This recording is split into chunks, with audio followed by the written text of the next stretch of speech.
Good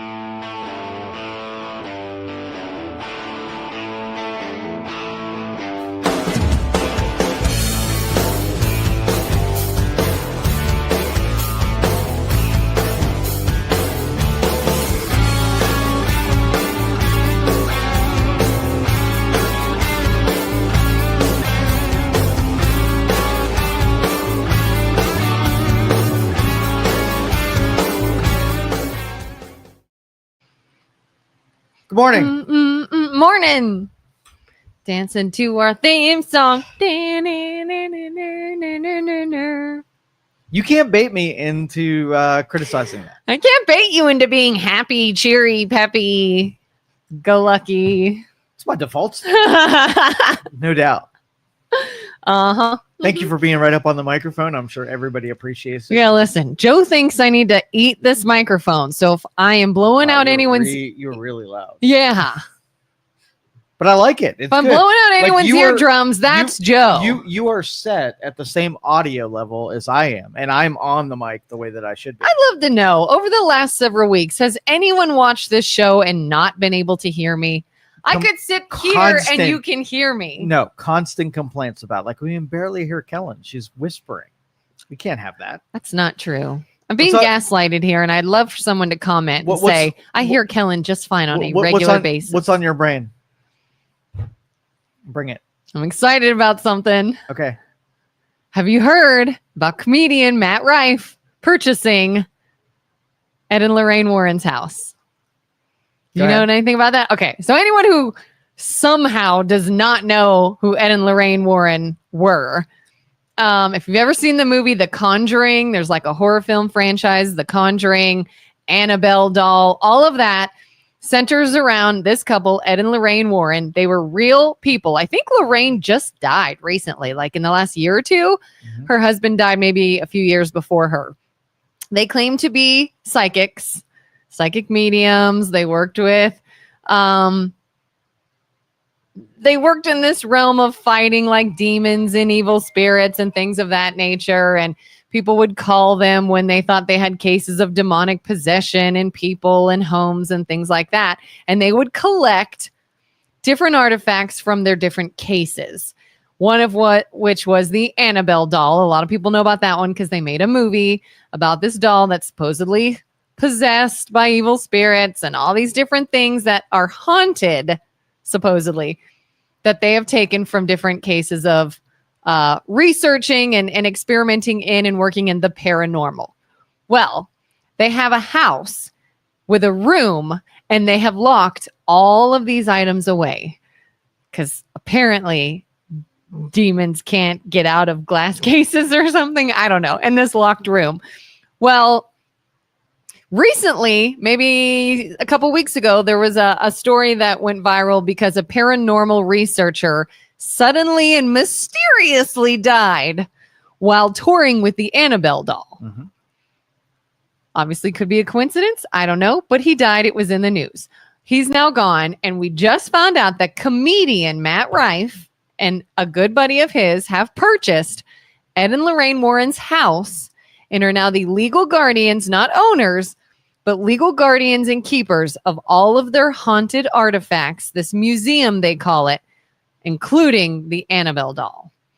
And their goal, this is where I get excited, their goal is to, in the future, offer tours and people the ability to stay over in the Warren house around these artifacts. Would you go? Every day, a new brain dead person is born. Listen, you go ghost hunting all the time. Right. To disprove the bullshit is what I do. So would you go and disprove that the Annabelle doll is anything other than just a doll? And for free, I would absolutely go, and I would totally obliterate all of the insanity that is that belief. Have you seen the Conjuring films? Yeah. So you know, like, about that room and everything. Yeah. And the doll, and right. Which in the movie they make it way creepier. It's like this really scary looking doll. That is scammy. Oh, of course it is. Okay. All right. Just definitely is. Want to make sure that. Yeah. So if Joe said that this is the luckiest chalice in the land, right? And I billed people $5 to come into this room and touch the chalice, right? Mhm. You and I would know that it's just a coffee mug that keeps my iced coffee cold. But everybody else would have a strict belief that somehow this chalice, and there would be people who came in here and shortly after touching the chalice had great things happen to them. And we would ultimately connect it to the chalice, which would attract more people that allow me to charge $5 to touch the chalice of awesomeness, right? Mhm. At some point in there, statistics and probabilities would have to come in play, right? Yeah. And somebody, even though it's fun to think the chalice is going to change your life, scientifically, it would be a real haul for you to attribute the chalice with the good happenings, right? Mhm. You need a control group, people who didn't touch the chalice, same amount of people having the same state of mind, and good things happen to them too. Maybe it wasn't about the freaking chalice at all. So yes, horse shit, money-making opportunity, Matt Rife, great investment because you have a bunch of zealots that are going to go out and claim that demonic possession happens with these inanimate objects, and they are completely now tortured. Why would okay, so it makes sense if good luck comes from touching my chalice. But what good can come of you going into a room and getting demonic possession or bad things happening? That is the insanity Yeah. that is human being. And I think to me, the reason it's so popular is because people don't believe. Like, if I truly believed in demons and demonic possession and the ability for why these would you demons, do it? Why would you? I wouldn't go if I really believed it. Into the thrill of something you don't believe in. I don't Would understand you that. go and see The House from A Christmas Story in Cleveland? Yeah. Why? Nostalgia. Right. It's a movie you like, you grew up watching. It would be so cool to say I went to that house. Yeah. I like the Conjuring films. I like the actors in those films. I would go say, hey, I went to Ed and Lorraine's house. That is not zealotry. That is not the belief. I would not believe I'm going to be possessed by a demon. If you went to the Christmas Story house and you believed it was true and you went there to experience the Christmas story because you believed in the fabrication that was a movie, then I would say you're a freaking moron. Like I thought Ralphie actually lived there. And if you went to the Amityville Horror House and you believed that you were going to be crushed by the house and it was going to consume your soul, you're a freaking moron. But if you're like, oh, this is kind of a movie, I get to stand in the same room that I saw these great theatrical performance depicted, then that is a different thing. Yeah. Yeah. Like, oh, I touched this doll that is so famous and they made movies about it and everybody says it's haunted, but it's just a doll. Just a freaking doll. It's a well-known thing. Yeah. Moron. It's a Raggedy Ann doll. Yes. Did you know that? Like in the movie, they make it this creepy freaking porcelain scary looking thing. I'm like, that's not at all what it is. Right. But you don't know. Like I told my husband about this. I saw the video and I sent it and he's like, I said, so you wouldn't go? He's like, no, and you're not going. Hello? Who is it? I don't know. Hello? Is it Annabelle? Is this Annabelle? No. Show King. This is Anna. Annie. It's on. I don't know. Ani it changes every 5 minutes. I know. But yeah, if I truly believed in that stuff and that I had the ability to be like overcome by evil spirits, obviously I wouldn't go nowhere near that. But I don't. I think it's cool. It's exciting. Like Halloween time, I go to haunted houses in the area. I don't actually believe they're haunted. I know they're actors in makeup and masks. But it's thrilling. It's fun. It's perfect. I ride roller coasters. I know what I'm getting into, and I enjoy the thrill that's there. That's all it is. It's an amusement park ride. So you would go to the Warrens' house and see their artifacts if it added a thrill. And I have. Don't you think it would add a thrill? I don't. Not in this moment. What if? What if you went? And something happened, would you be like, you're a secret zealot? I know you are. I know you want the mysteriousness of demonic possession and demon possession. I mean, I don't want that on me, but if it's real, I want to know. And that's why I say the zealots find the thrill in secretly believing that inanimate objects can carry some kind of like demonic weight. Yeah, like a friend of mine. So you're half idiot, half very reasonable person. I'll take that. Okay.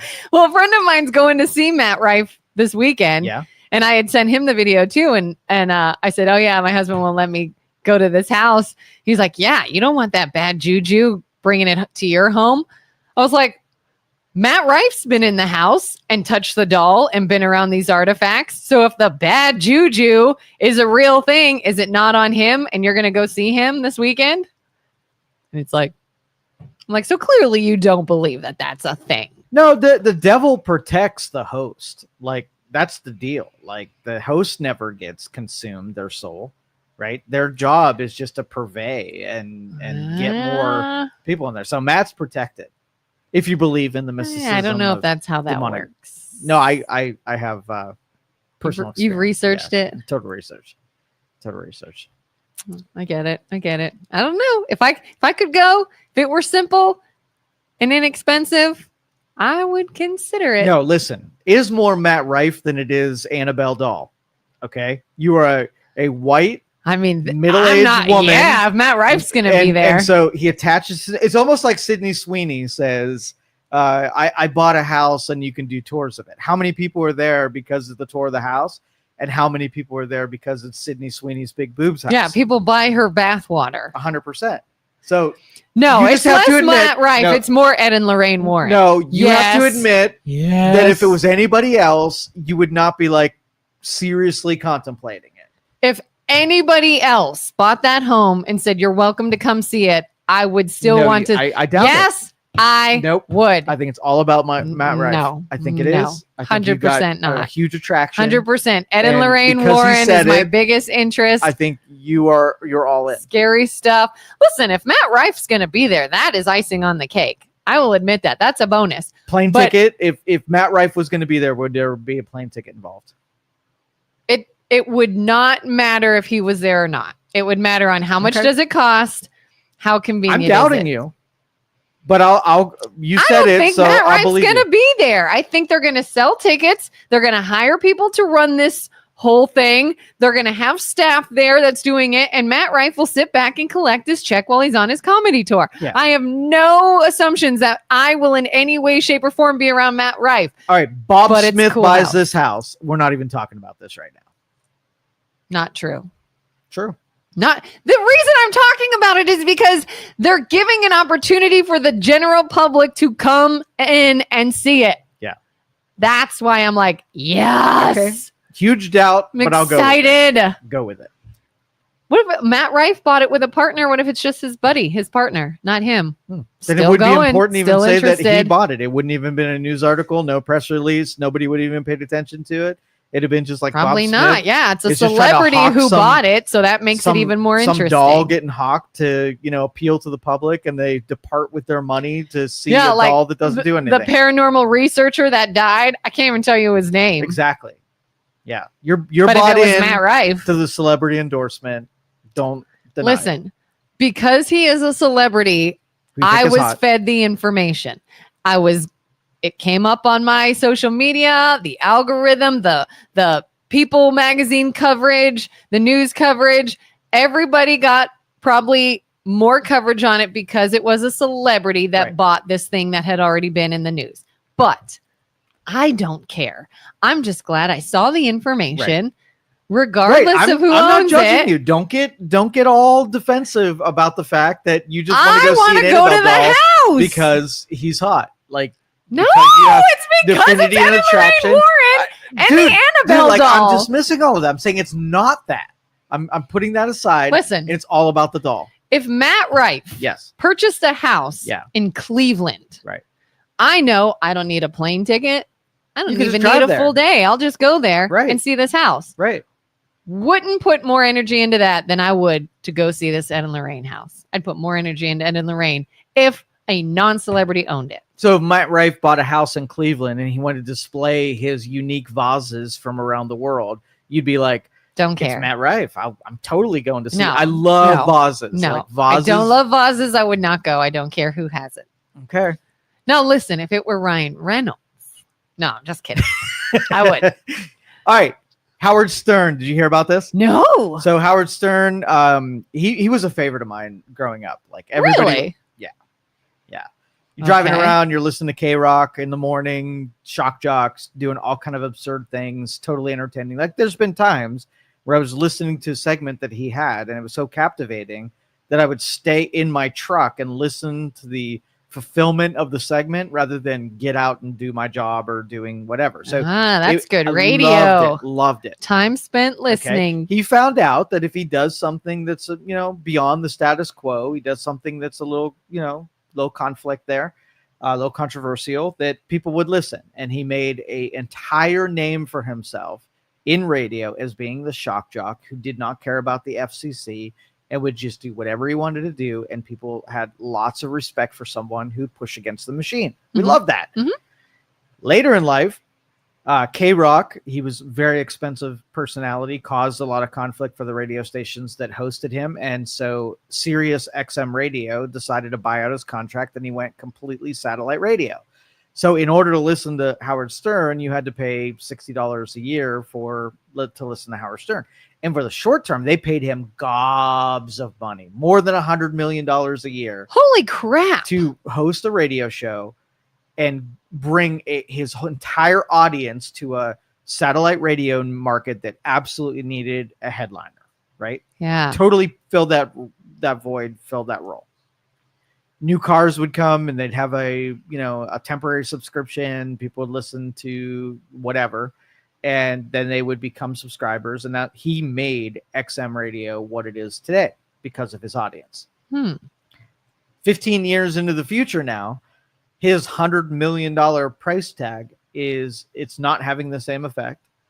The subscribers aren't flocking to him. We're jaded and not impressed anymore. Because it's a one-trick pony, right? You've seen one. I'm not even a listener of his anymore. Now, here's what he did. He ruined his brand by getting political. It's no longer like Howard Stern's conflicted opinion for ratings. It's Howard Stern's self-important douchebag who using his platform to bash people over the head because of his political views. Yeah. That's where he lost his audience. So XM's like, you know what? You're too expensive. You are no longer a XM. Now, would a radio station pick him up because he still has a pretty credible audience that if they went to terrestrial radio, he could totally make money again? Sure. So it's not a dead career. But I love the fact that he was willing to trade $100 million a year for his political beliefs. And I think there's a lot of people who make self-sacrifice for a system that would never make the sacrifice back in their benefit. Do you think he knowingly made the sacrifice, or he thought he was going to be bigger for it? No. He thought that he was untouchable. His ego got the best of him. Yeah, that's what I mean. And he's like, if you're an entertainer and your whole audience is your audience is in front of you, and you're like, there's some people in this audience I probably wouldn't like. So you have two choices: whether or not you still do your show and collect their dollars and don't care that they disagree with you, or you're so important that you want to alienate half the people that are in your audience and say, don't even listen to me, right? Like Pink is like, don't even listen to my music if you're a Republican and voted for Trump. Pink has said that? Pink has said that, yeah. Oh, I've heard other bands say that, yeah. I'm like, your manager and the recording, whoever you have your contract with, the recording company, your audience, your fans, whatever, you're willing to take half of them and totally sabotage your career because of your political views. Yeah. That is like a death knell. And I celebrate people failing because of that, because I think that's how it should be. Yeah. I've even heard, I think it was it Red Jumpsuit Apparatus or some band recently said the same thing. Right. And I like them. And it's not even like I would get mad at someone for doing that because I was pro whatever candidate they were, bashing. Mine's just like, that's dumb. Yeah. Even if I were totally on your side politically and I was totally supporting the same candidate you were, if you then publicly said, if you're not for this candidate, get out of here, I'd be like, what's your problem? Yeah, I'm out. There's too many entertainers that are willing to entertain me without prerequisites. But once you become self-important, you're like, I can survive my political opinions. And that's when I want you to feel those decisions. Yeah. I did see, it was a while ago. I don't even remember what he said, but I saw a clip of Howard Stern and he was going off about politics. And my first thought was like, dude, stay in your lane. Right. Like, what are you doing? That's so dumb. And yeah, I never really hear him. I think I saw he had Lady Gaga on one time and she was doing a version of a song I like. So I watched for that. Other than that, I'm like, I don't really care what he has to say. Yeah, because it's sort of like entertainment rape, right? Because you're in the audience and because you're listening to them, they feel so self-important that since you're there, they're going to mentally rape you with whatever their messaging is, rather than reading their mission statement says, okay, I have a talent and the people in my audience, I'm going to do my best to make sure they leave my show entertained. Yeah. Right? That's your lane. That's the lane you're talking about. So when a NFL player or entertainer or an actor gets overtly political, they are willingly saying, I don't effing care about you being entertained anymore. It's because I held you hostage with your attention at this point. I'm going to mentally rape you and I'm going to tell you what I think you should feel. And they think they're doing justice because they obviously think they're right. Yeah. By trying to convert you into the zealotry that is their ego. Yeah, and I even I have another job where I'm on a radio station down in Georgia still, and I record out of my house. And anybody who's in radio knows that there are different, they call them like show prep sites, just websites you can go to see what's going on in the world, what's going on in entertainment, talk about some things that are happening.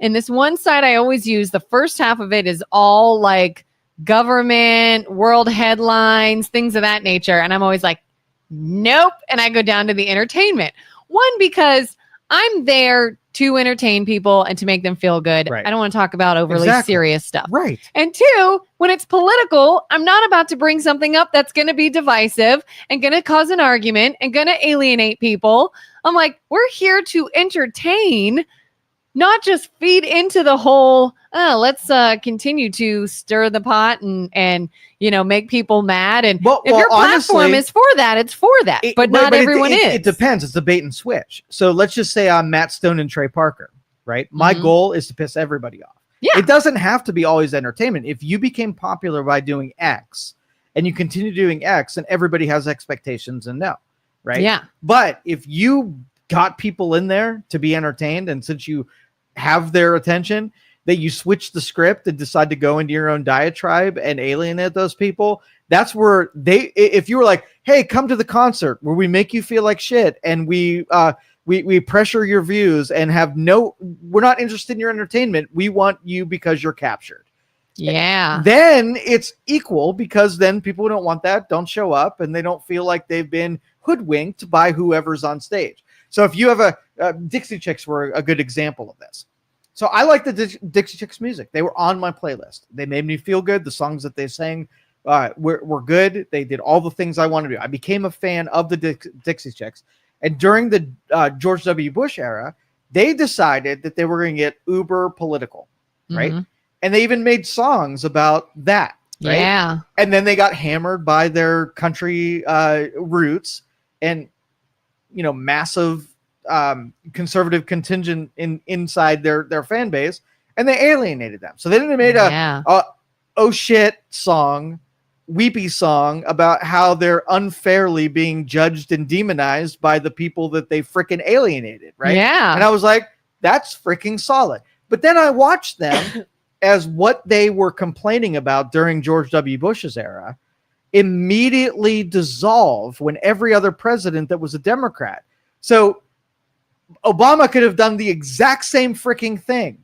And all of a sudden, like if it's Matt Stone and Trey Parker, no matter who's president, they're going to impugn you. They're going to lampoon the shit out of you. Mm-hmm. And it doesn't matter who you are. So I'm there for that. You want to say that Trump has a small penis, right? As long as you say that Joe Biden is a Walking Dead character, I'm cool with that because you're doing it to everybody. But the minute you're like, I'm going to make fun of Republicans and get all out of whack when it's a Republican, and then a Democrat, I'm going to lay cover fire down and I'm not going to make any songs. So Green Day, or no, not Green Day. What's I think Green Day, they definitely got political. Yeah, what's the September Ends song? That's Green Day. Oh, is it Green Day? Yeah, Wake Me Up When September Yeah, Ends. all of a sudden they don't have a problem with presidents after the one they were, targeting. Like, that's insincere.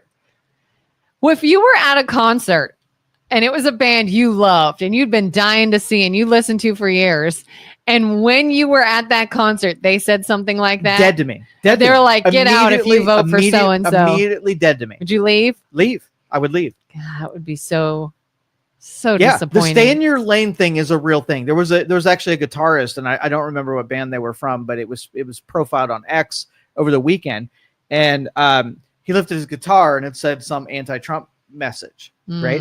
And all of the feedback was, stay in your lane, shut up and play your guitar.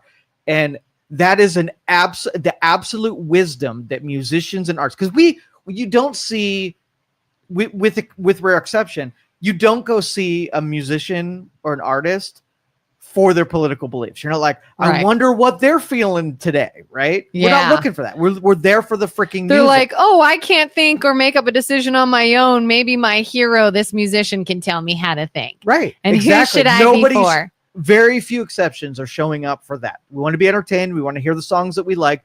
You are an operator. You can play that guitar really well. You can sing really well. You're a certain, whatever. It's almost like if Sydney Sweeney. I was just going to use that as an example. Yeah. All right. Was sitting one day and say, why do people like me? Right. Yeah. And you poll 100 of your fans and say, you're really good to look at. Your boobs are perfect. Like whatever your prowesses are, you make a list of why people like you. And then you're like, okay, well, I'm going to keep doing those things and make my paycheck and satisfy the fans that showed up because of what I presented. And then I'm like, you know what? These people didn't say that they wanted to know what my feed was on economics, right? But since they're here, I am going to go belligerent on what I think economics are. And you're going to watch all the people who are like, came here for boobs. It's talking about economics. I'm out. And then say, oh, aghast. How dare Sydney Sweeney, right? Yeah. I turned my back on Sydney Sweeney because instead of showing me more boobs, she showed me economic theories, right? She starts talking Milton Friedman. Yeah, and it's only a matter of time before she's asked about her political opinion in an interview. Right. Because her whole American Eagle ad has become so politicized. And I'm like, if she were smart, girl, what would she say? What would she say? She'd say, I'm not talking about that. Exactly. Stay like out I was in an of ad the lane period. that's not for. Yes. So when NBA players and NFL players were taking a knee for politics, right? The audience is there to see you do something. What do you think it's for your political persuasions, or do you think it's because you're an athlete at the pinnacle of what athletes even are, right? Or what it is to be an athlete. You're at the pinnacle. I want to see that. I don't give two shits what you care about breast cancer or what you care about racism or what you care about the president or anything else. Can you shoot it in the hoop? Can you catch a pass? Can you take a big hit from a defender? That's what I'm there for. And the minute that you go off script and think that you're more important than you are dead to me, period. Yeah. And I felt that a couple years ago. My husband and I got really into this show. Have you ever seen the show Grace and Frankie? It's Jane Fonda and Lily. Jane Fonda. Jane Fonda and Lily Tomlin. Okay. All right. Can I write the script? Yeah. So I did not know much about those two actresses when we got into this show. And it was a lovely show. It made us laugh out loud. I thought it was adorable. It was very entertaining. I liked the characters. And I was talking to somebody and I was like, oh my gosh, you've got to check out this show, Grace and Frankie. It's the cutest show. If you want a feel-good watch, start binging it. And someone's like, oh, I don't do Jane Fonda because of her political views. And I went, yes. Do I have to let that ruin the show? And now it's like, no, I don't know how to feel. Like, I love it when I find a show and then the actor goes and does some sort of like outspoken whatever about something. And I have to be like, but there's an opportunity. There's an opportunity that there is an actor that's in a show that's not a self-absorbed narcissist that doesn't show their political that you're not watching right now. It gives you the opportunity to find people who aren't total douchebags and give them your attention. Bail on the self-absorbed narcissist and go for the humble people who are just there to entertain you. That's what needs to happen. Have you ever seen an actor on a show like The View, for example, where they're trying to bait an actor to say something political? And they're just like a thing of beauty. I think it was Matthew McConaughey was like, I'm not even going to justify 100%, that because I know what you're doing. Freaking smart guy. Yes. That's what if I were Sydney Sweeney, especially since they've already released what she was registered as far as voting goes, squash it right now. Don't justify it. Don't answer anything they ask about it. Regardless of who you want to vote for, I'd be like, I am not here to talk about that. I'm here to talk about my movie or my entertainment career. Yeah. It's like I said, we're in a highly partisan, tribal era where everybody wants to know who is on their team. And the best thing that you can do from a professional standpoint is not to be on either team. Let both claim you, but let both deny you, but never make it solid that you want to take half your audience and dismiss them. Carter says 100%, Joe. I listened to Stern until he went Trump derangement syndrome. He went off the charts. Yeah. Like, he went bad. He would honestly, if you took Howard Stern today and had early Howard Stern interview him, he would think he's the biggest moron on the planet. The only reason that he's justified it because of his self-importance. He thinks he's bigger than the outcome. What does Howard Stern even have to be able to judge Trump on? Does he talk about him? Okay, so both from New York, all right? Both probably had interactions that were not real great. Yeah. They probably have a personality sort of conflict between the two. It just doesn't like him. But that doesn't mean that you have to use your platform to assail somebody that you don't like, right? I can agree. If you don't, especially when you're not far off from being like them. I know. But that aside, even if there was something that they didn't agree on, right? You don't have to create an identity in disliking someone and use your platform to go after them. That's the deal. Make it about you and your skill set. Don't worry about anybody else who you disagree. I've got a laundry list of people that if I could absolutely take aim at, right? Mm-hmm. And you don't see me ever impugning someone based on the bad decisions they made or bad interactions with me or whatever, because the people that listen to the show want opinion on stuff. Unvarnished, rose-colored glasses opinion from two people who like to disagree with everybody. You get that from us. We know you came here looking for it. Exactly. Right? But, but anyway. He says Bruce Springsteen did it too. Yeah, Bruce did. There is a list of entertainers that went out of their lane and felt comfortable driving directly into that traffic. So every benefit of that is due to them.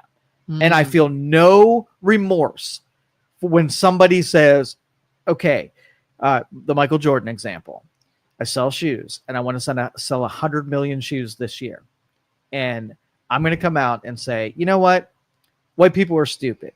And then watch 50 million of my sales drop off of the leaderboard and say, oh, I'm making half as much as I did before. How did that freaking happen? Yeah. Okay. I'll consult with you. I will let you know that if you alienate buyers or alienate audiences, when you get half of them, zero remorse. In fact, I will hope more people who necessarily might even agree with you find so much insult in disregarding your audience. They're like, oh, when's my turn? When you disagree with me on my opinion about vaccines, or when my opinion about politics, or my opinion about geopolitical affairs, when are you going to turn your back on me and make me feel stupid? Why is that important to you? Yeah. Liam says Trump and Epstein, the thing we knew before and y'all hid behind, but now have issues with. LOL. We knew who was on the list before. Y'all just put your head in the sand. Sad. All right, listen. What? We don't know anything at all. Anybody who talks in absolutes about who's on and who's out, we don't know shit, right? Yeah, we don't. We are speculating, and everybody that you know is speculating. There's nothing about anything. So anybody who starts making predicated judgments on things that we don't know is a moron. So, Liam, I'm sorry. You are not a moron. I know you're a smart kid, but your Your angle on this is moronic. Take some humility, wait for more details, wait for information before you jump to conclusions, or else you're going to look like an idiot. And they're setting you up for that fall. Do not take the bait. I don't know. And here's what we know so far. If there's anybody that were predators, right? Proven evidence-based predators, they need to go to prison for a really long time. We don't know who they are because they're being protected. And that's all we know at this point. Yeah. Well, Liam says, you do the same, Joe, too. Viva America when Trump got elected. Epstein's friend. Weird.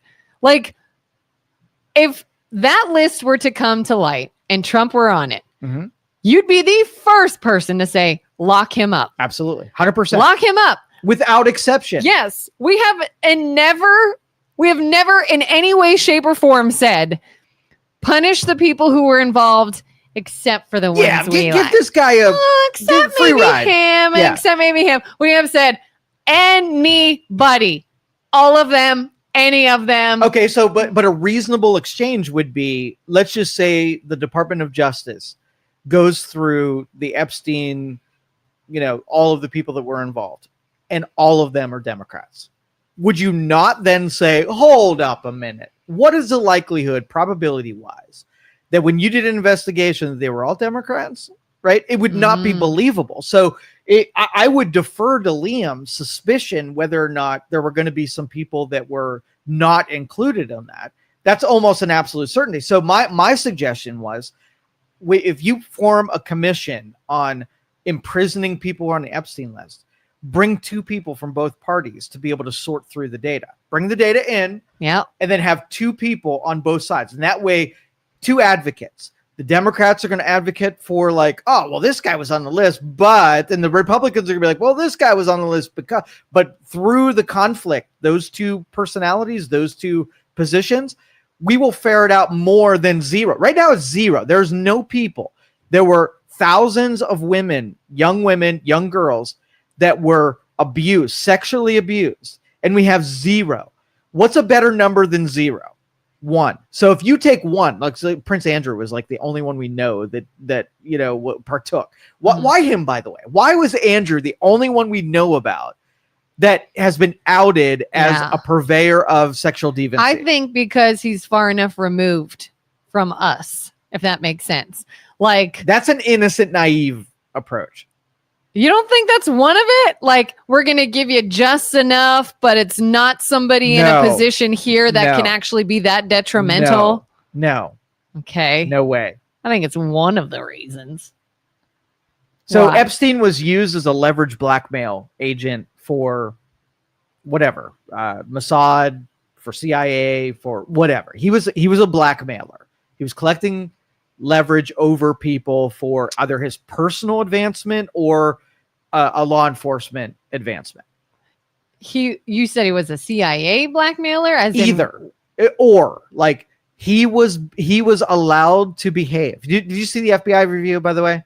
This does sound familiar. That they're saying they sort of looked the other way to get more. Well, no, there was actual agreement, a prosecutorial agreement that federal charges were not going to be applied to Epstein so long that he fed as an informant names of people who were part of that organization. So he was given a license and a free pass to break the law for the sake of law enforcement gathering information about people. This is true? True. Like, I read the document. Like The Departed?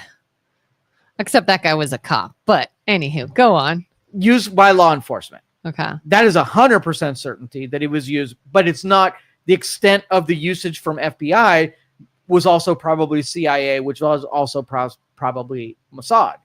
The soft power that over controlling and blackmailing leaders in other countries and whatnot was extremely powerful thing.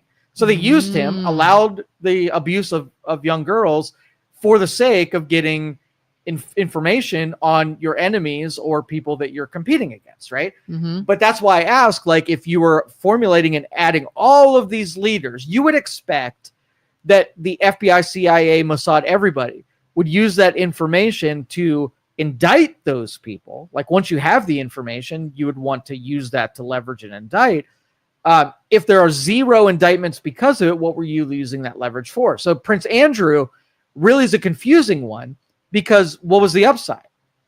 It was a humiliating deal where we were going after, or whoever was going after, sort of the advantage of just taking the monarchy and hurting one person in the monarchy. What about him was so special that all of a sudden we used information to hit him specifically? So, the conspiracy theorist in me says there had to have been something about him that he knew or was going to do or was involved in, that we wanted to take credibility away from him by putting him, the only person in the Epstein mess, so that anything he did or said was mitigated. It's really the only thing that makes sense. You don't think it makes sense that they could just use him as a way of being like, see, we gave you someone. Here you go. See, this guy was bad. And look at him, not us. Did it quell the thirst? No, it was not a good example. So here's what's likely to happen. They go through the Epstein list. They get Ghislaine Maxwell to out a bunch of names. And rather than the people who did the thing, they're going to get advisors and interns and people you don't even freaking know. And your first 100 batch are people who are like, who the frick is this guy? And there's going to be a bunch of people that go to jail that were apportionment. Because here's what politicians do really well. Remember our bank example? Number one strategy of robbing a bank is not get caught. Oh, yeah. So you put 90% of your effort in not getting caught. So I'm a politician. I'm like, I'm going to the island. My sole obligation is either not to get caught myself, or make sure the evidence points to someone other than me. So I'm like, hey, I want to schedule this thing in Epstein. So I've got this intern, right? Schedule the appointment. I want you to land there. I want you to do everything. And then my role in it would be just the fruit. I would take all of the strategy or the logistics before it and make it someone else's fault. So on the list, it's going to be Bob Smith. He booked the ticket. He did the landing. He set up the phone calls. He set up the girl that I'm going to be with. Everything is going to talk to Bob Smith. So when it comes down to it, like on paper, you're never going to see me at all. It's going to be Bob Smith was responsible for everything up to the act. And then the act was going to be ninja. And then I was going to bail out, and everything else is Bob Smith on the other side. Which is why I don't understand what it matters if Ghislaine Maxwell names names. Because could they not say it's your word versus mine? We need evidence. She's trying to throw us under the bus to hide her friends. And that's why it's super likely that it's going to be the mystery of the name floating rather than something that I can prosecute something over. So if I'm the Trump administration and I want to give the public what they demand, which is some names, I want to make sure that no Republicans in any power positions are on that list. And I want to make sure that this thing goes away for good. So it's enough of the stuff so that nobody's wondering anymore. It's put to bed. I would hit those three things. So if Democrats are in power, they're doing the same shit.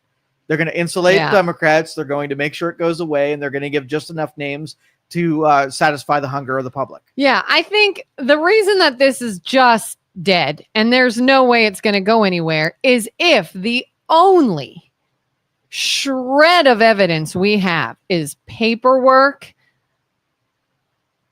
that has a name that's loosely related.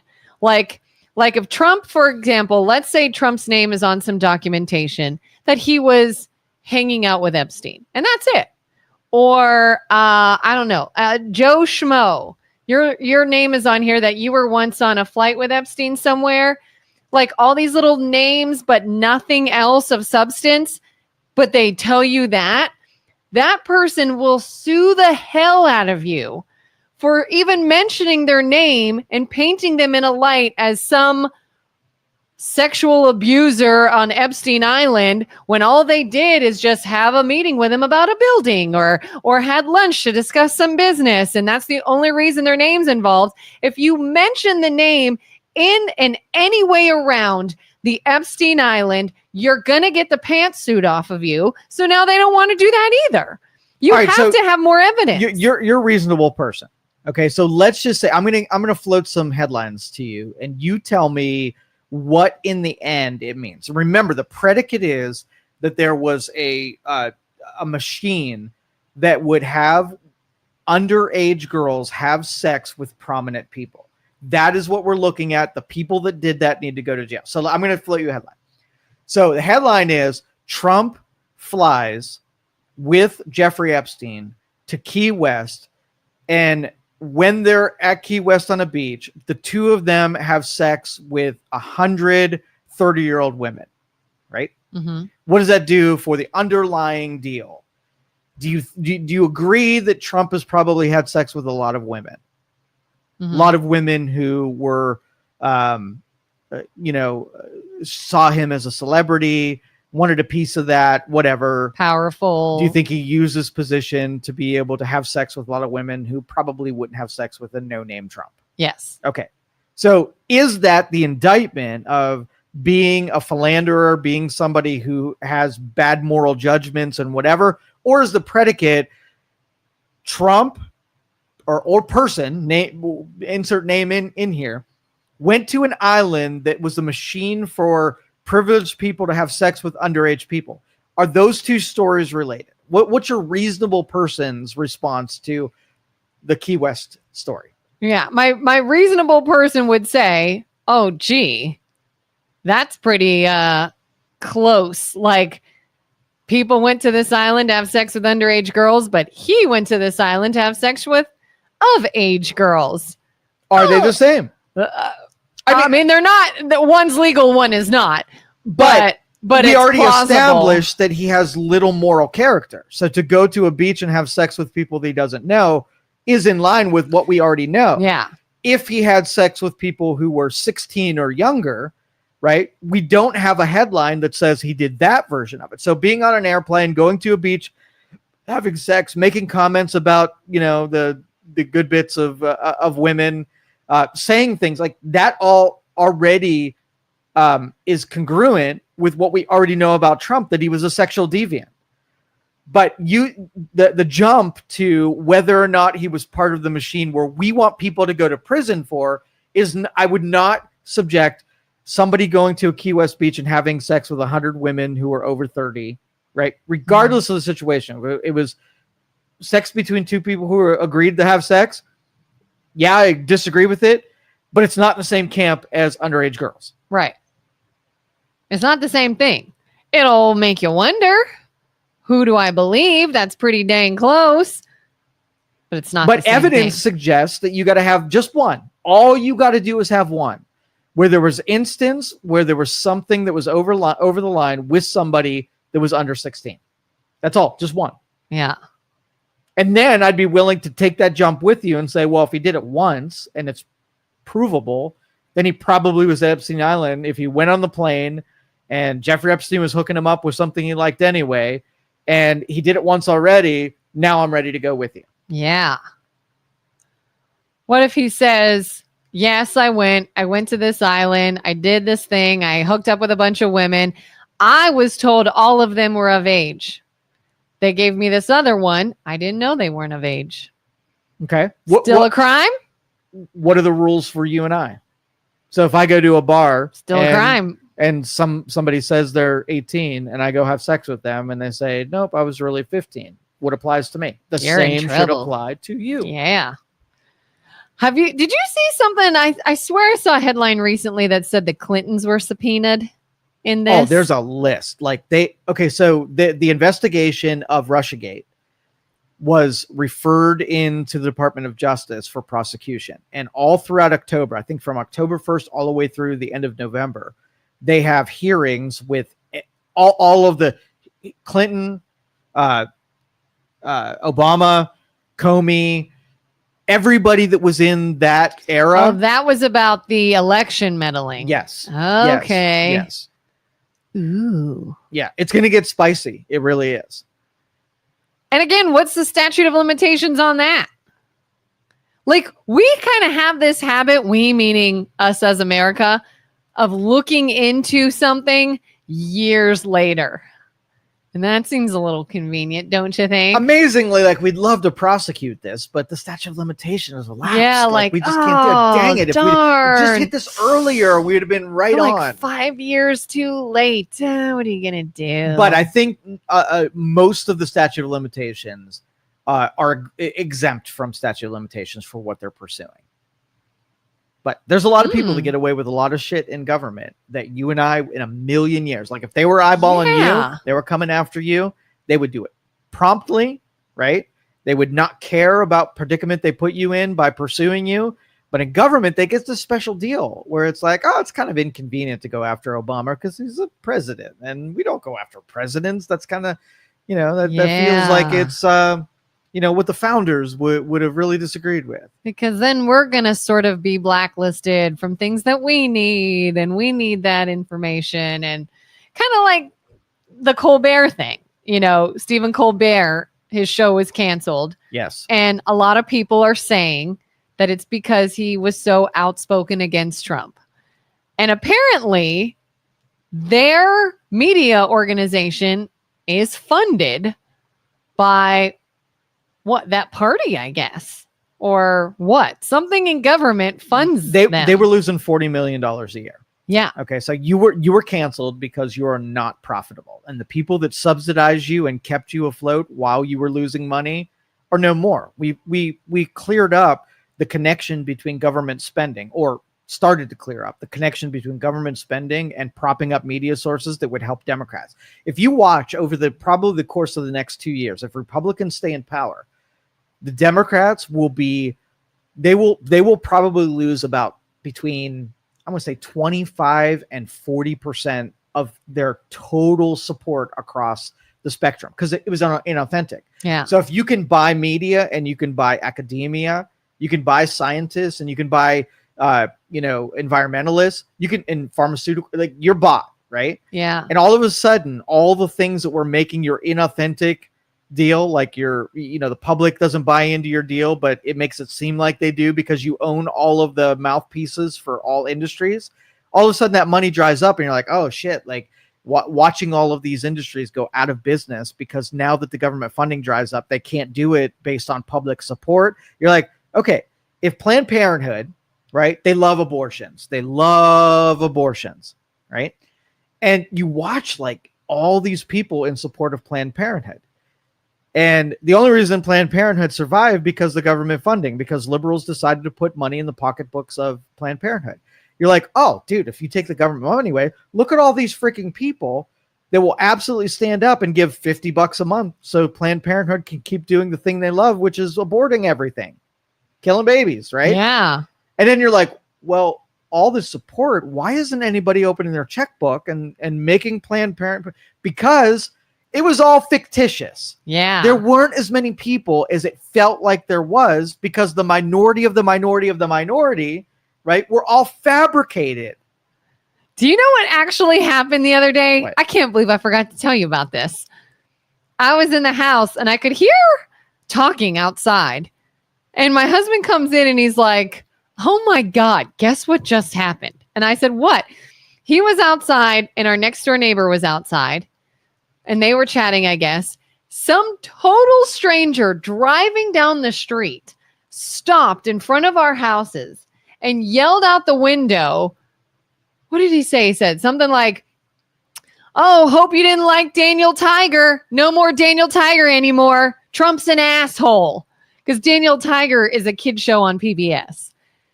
And they just he said the neighbor went, what? And my husband said he just started laughing at the guy and then he got mad and sped off. And he's like, I wish I would have said, did you ever shell out money to PBS? Did you support them in any way? Like, do you even have kids? And why are you telling us? Like, you're a nutcase. Like, did you have Big Bird on a cross? What did you have outside your house? He wanted to be like, you can still watch what outside your house streaming. It made this That's happen? I blame you. Like, I said, we have no kids items in our yard.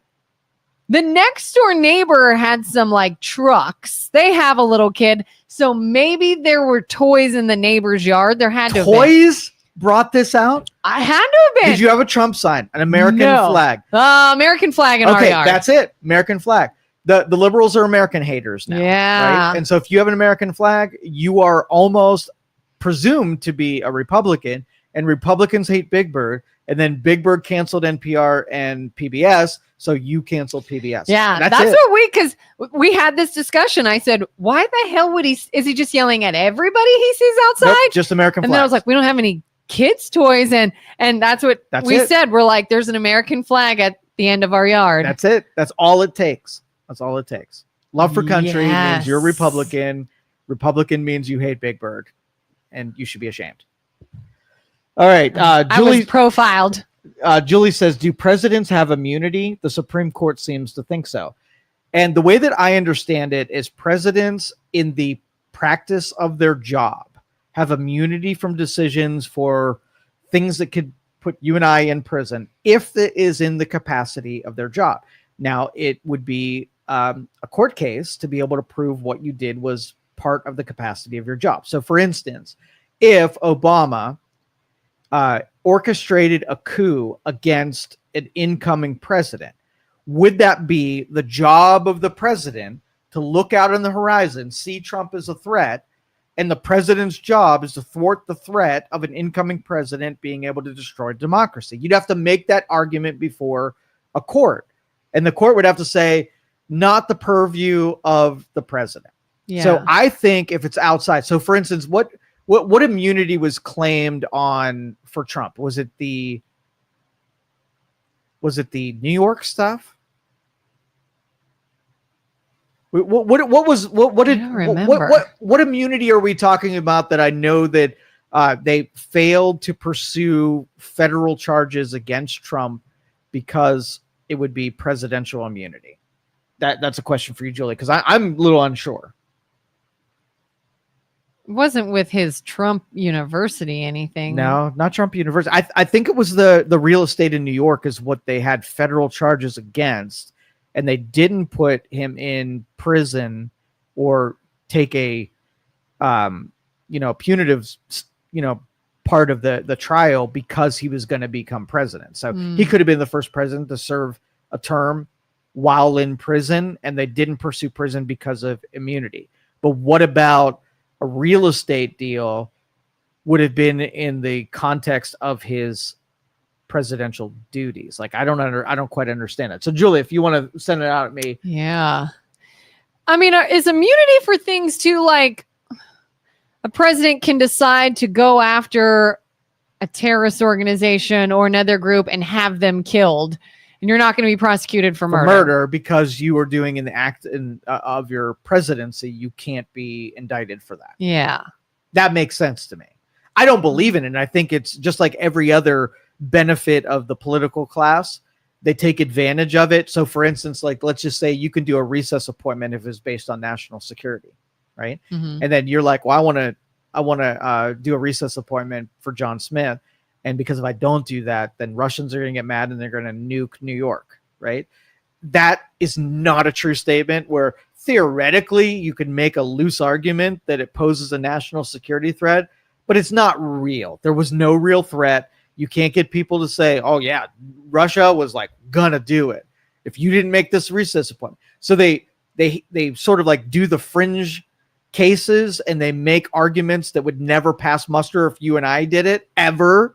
Because a reasonable person would say, come on, make a better case that Russia was on the brink of nuking New York if you didn't have that recess appointment.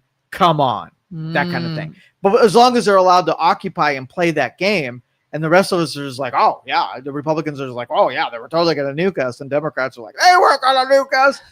Then we have this unreasonable stupidity, right? Yeah. That they're able to operate without impunity, and they could just claim whatever they want, and they don't follow. So if, let's just say during the Gulf War, the Patriot Act, you were never allowed to spy on U.S. citizens, right? Mm-hmm. And you weren't allowed to bug them. You had to have probable cause. You had to follow normal court precedents. But then the executive branch was given a special liberty that said if somebody posed a national security threat, now you could, you had to go to a special counsel, and you could spy on people. You didn't have to follow the regular court proceedings to get a warrant the way that you legally should have to if they pose a national security threat. So how many people do you think loosely got justified as a national security threat? So law enforcement could do something they normally wouldn't do, and nobody ever had to answer that they exploited a license that was not in the spirit of why it was granted.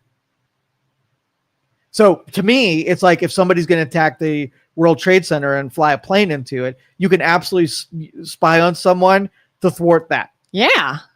But now, do you think that lesser things, like somebody was going to steal, Microsoft's special algorithm in their software, which poses a national security threat? Oh, you said national security threat? Let's spy on Bob Smith. Yeah. That's the kind of shit that we will all, that whole strata of political class can get away with murder.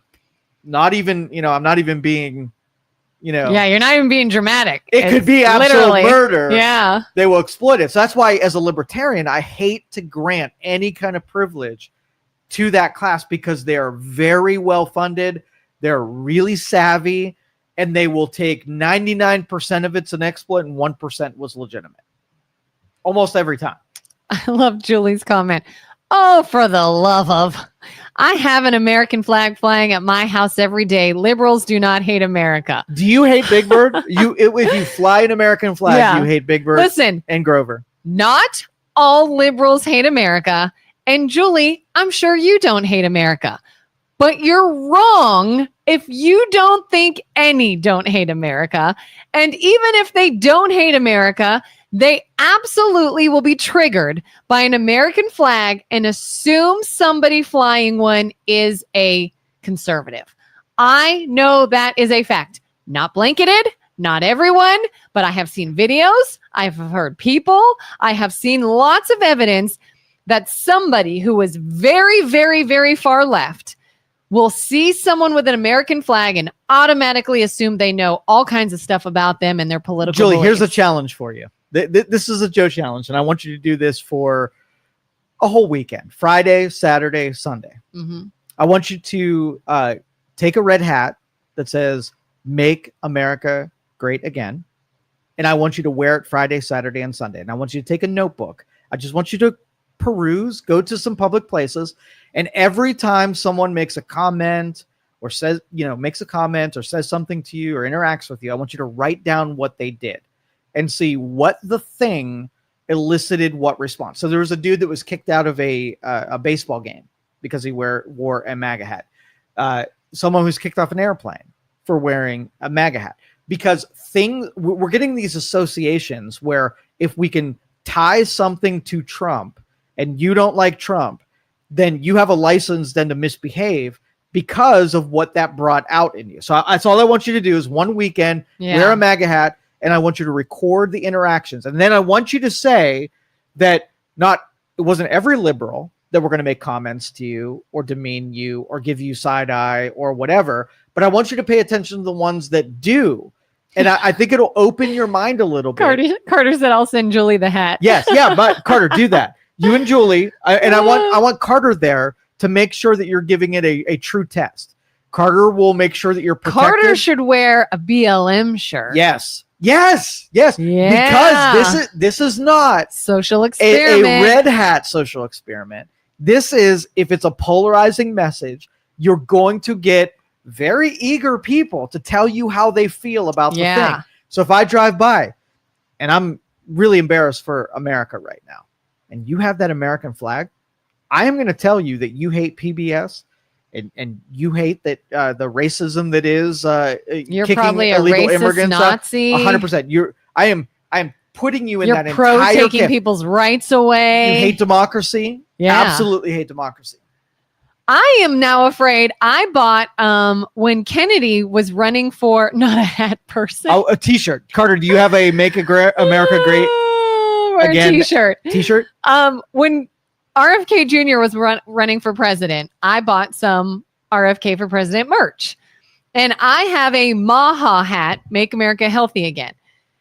And I bought that hat not because of a political side, not because I'm pro Republican. I bought it before he even joined forces with Trump. I bought it because I agree in the message of our country is getting too sick. We need changes. We need to get healthier. And I liked that message.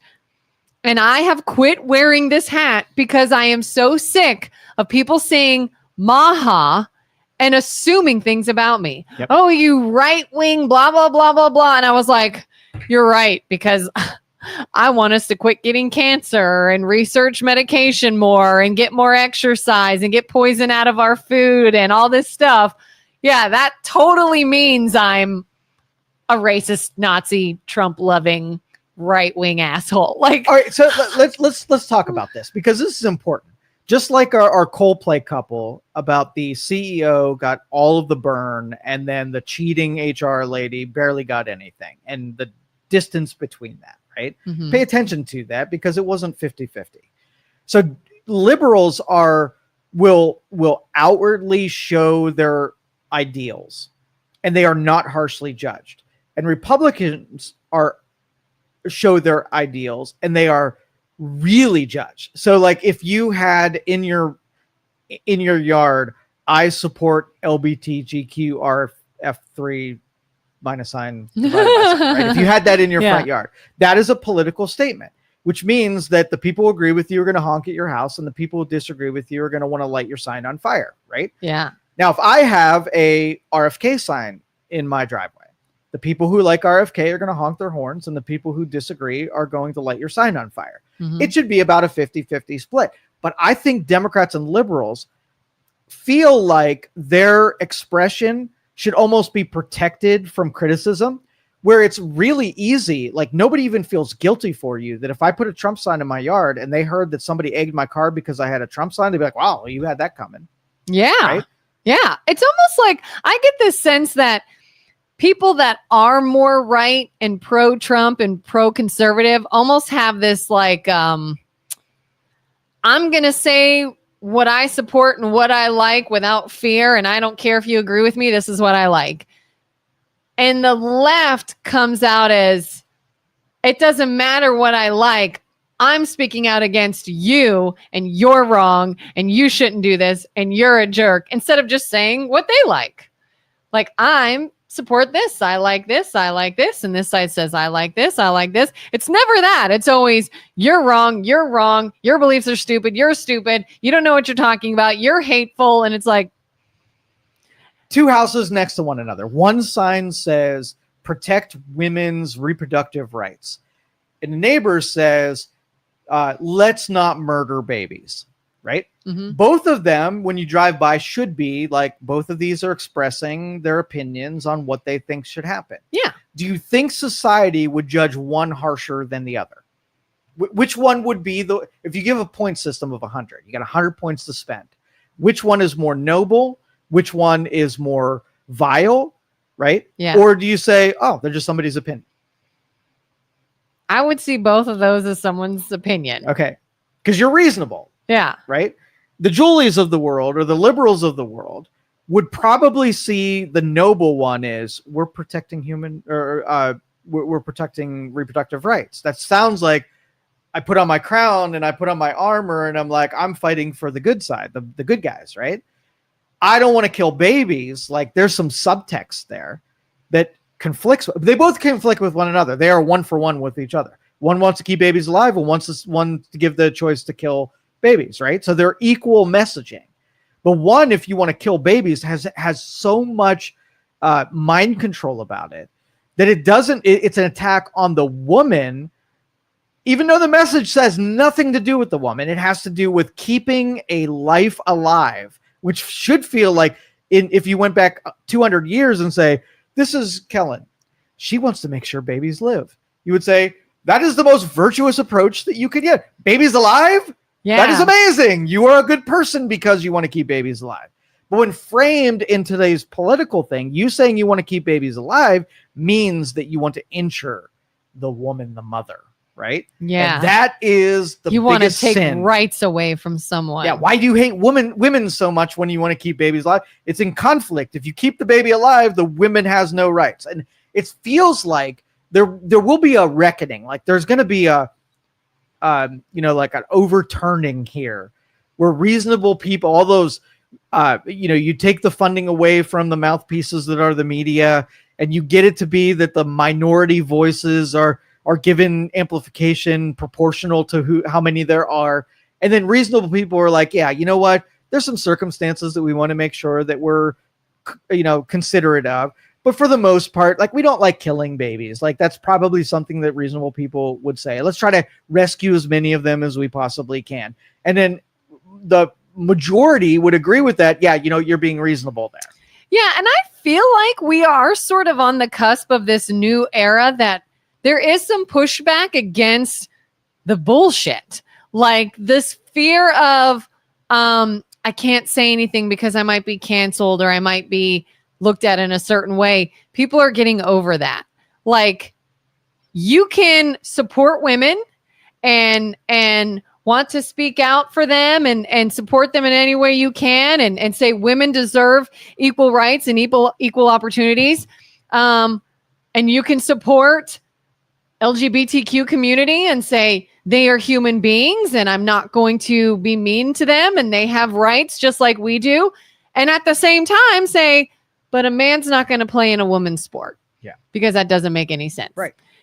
Like there is this middle ground. Someone can look at Sydney Sweeney's American Eagle ad and in no way ever see a message of Nazi, racist undertones, eugenic, anything.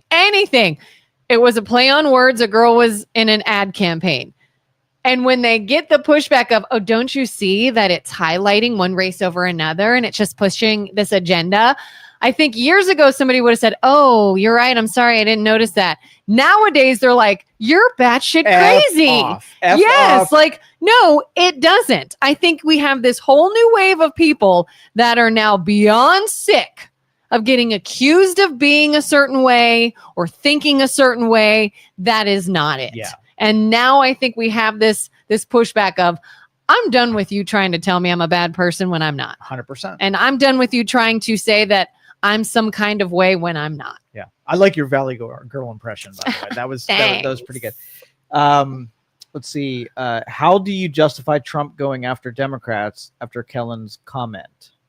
I think it was when I said, how do you justify Trump? Like maybe the people that are more conservative are just saying, I like this. And the people on the left are saying, you're wrong and you're hateful and you're. Well, okay. So I'm going to say from Trump's perspective, we're going to swing our camera out to Trump. Mm-hmm. And I think okay. So reasonably, like arguably just an unbiased thing. Do you think that criticism against Trump is proportional to the pushback from Trump? So do you think they've been nice, considerate, and accommodating to Trump? No. So would you expect anything other than a one-for-one back at them, right? Yeah. So if the Democrats come after Trump, it should be a proportional response to whatever. This guy on the wall here, like, is my hero, right? Albert Einstein. Yeah. Yeah. He's the origin of my pendulum. Uh-huh. And physics says that whatever energy you push on one side of the pendulum, you get back on the other side. It should always be proportional. That's what brings things into homeostasis. Like, it's going to balance out and average down. So if you don't want to have a pushback, you have to decide when it's your choice not to push back in the other direction. Mm-hmm. So if I assail you, like I come up on a fight, right? And you're like, we're going to fight. And I pull out a gun and you're like, oh shit. Now, what's expected from an observer's standpoint? If you pull out a gun, is it proportional? No. Well, if I do? Yeah. Oh, yeah. Yeah. So you don't like the fact that now it whatever you pulled out then inspired you to pull. You don't like that because you were like, I got a gun. It's an advantage and you have none. I feel like I'm in a power position. But then when you pull out a gun, right, you're like, oh shit, now it's balanced out. I don't like this. I lost my power advantage. Yeah. Right. That sucks. So if I'm like, hey, you're a racist, right? Then I can say, no. You're a racist, and you don't like that because the power of calling you a racist was supposed to get you to put up the white flag and not fight back. But now you're pissed off because the advantage is gone. So that's why I say in politics, so long that you keep taking a escalated offensive position against someone, when they give you a proportional escalation in that offensive, like, I have no sympathy for you, and nor should anyone. Yeah. You just reminded me of Sean Connery and the Untouchables. Yeah. They pull a knife, you pull a gun. Yes, right. That's exactly right. So how do I feel about Trump going after? Myself, I like to stay objective. I don't project on Trump to be objective, because if I was assailed like he's assailed, I would fight back in equal proportions. And I would not even blame him if he escalated and brought a proportion. So we decide that we're going to have a fist fight. And then you pull out a revolver and I pull out a RPG, right? What's an RPG? Rocket propelled grenade. Oh God. All right. Okay. So if you were the escalator, you were the one that brought it from fist fight to gun. Now you can't complain that somehow I outgunned you by bringing out my RPG, right? Yeah. That's what we have in politics, where it's like, oh, you wanted to play the race game against him. You wanted to try to destroy his character. You wanted to try to assassinate him. You want to try to destroy him in every way. And then he takes aim at you and you're like, oh, the outrage. How dare he come after the Democrats? And I used to be that person. I used to say, oh my God, Trump is so childish. And oh my God, I can't believe he says things like this. And where's his presidential decorum and all this stuff? And to an extent, I see the point of that. I see the desire for someone to want the president to be a bigger person. Got it. But I can't blame him. I can't blame him when he does sink to that level, when everyone else is so far on a lower level and all they do is give him that, give him that, give him that. So when he actually does say, no, you're a jerk. No, you're being childish and you guys are being that. Now they're like, oh my God, I can't believe the president would speak that way. So here's, and really this should be the qualifying question. This should be what we aspire to be. And if you are a jester amongst noblemen, right, then you stand out as someone who admonish for being the jester. Mm-hmm. But if you are a jester amongst jesters, right, you cannot judge the jester. So that's my nugget of wisdom here is like, if you want him to stand out and to be absurd, you got to expect the rest of them not to act the same way that he does, or else you're all just freaking morons. Like, you're all just jesters. Yeah. Like, I had somebody say to me one time, I had made a joke about Trump. I sent somebody like a reel or something that was kind of making fun of Trump, because I make fun of both sides. And somebody says, gosh, imagine voting for that person. And I said back, yeah, imagine that being your best option.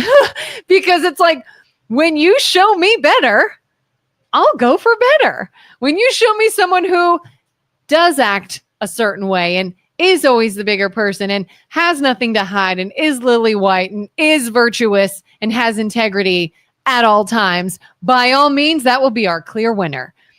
But when that doesn't exist, it's simply, oh, well, Trump said this about women. You're right. You know, Biden's daughter wrote that he got in the shower with her as a teenager, but we're just going to overlook that, right? You know, it's like, we can do one for one all day long. Any candidate versus any candidate. Do you know that Trump is kicking people out of our country? You know, Obama kicked more out than Trump did. What else you got? You know, like, there will always be one for one, always. And if you find someone that truly is more virtuous, by all means, we'll go that route. But that's not what we have. Nope. We have a bunch. Oh, Julie wrote something. I want to respond. I do have one more topic after this too. Okay. Have you ever seen extreme pushback against any Republican president prior to Trump? Never. Why? I hope to God there is extreme pushback against authoritarian and wannabe presidents. I saw a ton of pushback. I mean, I feel like everyone pushed back on Bush a lot. A lot. Yeah. Character assassinations and the deep state working against him. And they're what maybe what she's saying is reasonable people, like the normal people. You didn't have like a really, if you go back to the presidents, I want you to give me your snapshot judgment based on just a regular person on every person. Bill Clinton, what was he? Oh my God, I was a kid. What was he as far as? Give me the snapshot. If I were writing a one sentence description of what he was as a president by Kelin, what was Clinton? He was a Democratic president. that had an affair with Monica Lewinsky Okay. in the 90s. And in cooperation with the Republican House and Senate, balanced the budget and had great economic policies. That would be my addition to Okay. that. I don't know. I wasn't Terrible really watching. character personally, but really good political character and was very effective. Yeah. Hence why he's still not looked at as a villain, Yeah. even though he did something. George Scummy. W. Bush. I don't know much about him. Again, was young. All right. Texan guy, Yeah. was not real articulate. Republican. Really lambasted from Oh wait, we're talking about not original not Bush, but H.W. the Bush, son W. Bush. Yeah. Oh yeah. He was kind of known as A sound dummy. and dumb. Dummy. Yeah. Texas guy, oil guy, really good business wise. Good old boy. Hmm? Was he a good old boy? Good old boy. Yeah, he Yeah. didn't come across well. Not a great presence. And he was famous for the weapons of mass destruction during the Gulf War, not being able to find what Saddam said he had as weapons of mass destruction. Okay, so Yeah. he was humiliated a bunch of times. He was lambasted by everybody in media. Yeah. Fool and- me once. Probably a good dude to have a beer with. Probably not someone who I would elect as president at all. Yeah. And then you had Obama. What's Obama famous for? Obama was likable. Okay. He was a likable dude. He spoke very well. He carried himself well. To me, he was somebody that I was like, oh, I would totally hang out with him. He's a likable guy. Okay. So to me, very articulate, very able, very skilled politician. Came from Illinois, corrupt as shit, and probably had, he sort of had the goodwill because he was the black president that everybody bought into. Did terrible for sort of like uniting the races, where he had that opportunity to say, look, I've achieved the pinnacle of all things, and totally pissed away an opportunity and actually created more racial strife by him being there. Yeah. So skilled, probably not a dude I'd want to hang out with because he's as phony as fake as anybody could be. But he was a great politician. Good things he did. I can't really name much of anything. Nothing stands out to me other than he's very divisive. He was in office when we got Osama bin Laden. Yes. So I feel like he kind of got that credit for taking Yeah. out Osama when Bush couldn't. Yeah. Yeah. For sure. Okay. All right. So that's Obama. Then we go. Who's following Obama? Was it Trump? Was it Trump? Was it? Because I feel like then it became Trump versus Hillary. Yeah, Trump and Hillary that time. So what was Trump in his first term? What was he known for? Little one. I feel like in the beginning, everybody thought, oh, a businessman, not a politician. He's going to break the cycle of politics. And he was just sort of a loud,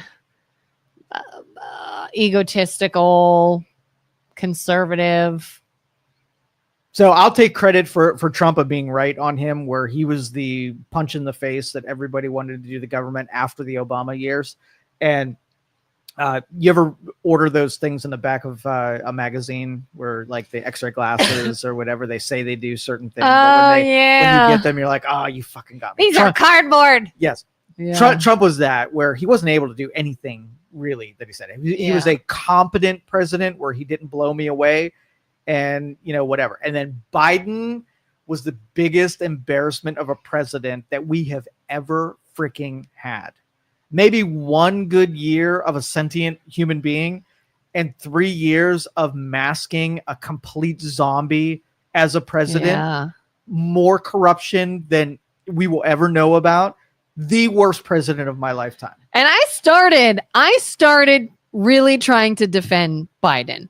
Like when he first came in office, it was funny. I worked with someone that was very pro-Trump, and they used to be like, I just don't, how could you just overlook everything Biden does? And I was like, oh, he's not that bad. And he lost his wife and child, and that's got to do a number on your psyche and all. And then the further we got, I would still be like, come on, show us you're not really crazy. Show us you're not losing it.